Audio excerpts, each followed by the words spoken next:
Buongiorno agli amici di New Sicilia. Oggi io e Gregorio Lui siamo qui all'Istituto Comprensivo San Giorgio per presentare il nostro progetto Mafir, 100 anni di cose nostre. Mafir non è solo un romanzo, è un romanzo, un CD, un videoclip e un progetto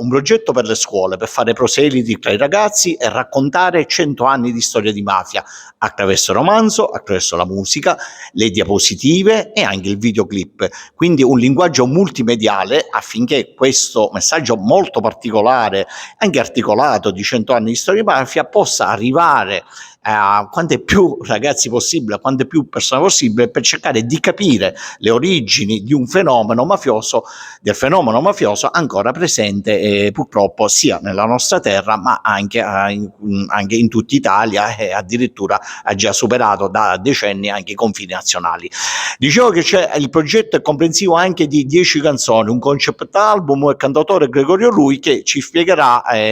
come nasce l'idea di, attraverso la musica, di veicolare questo messaggio.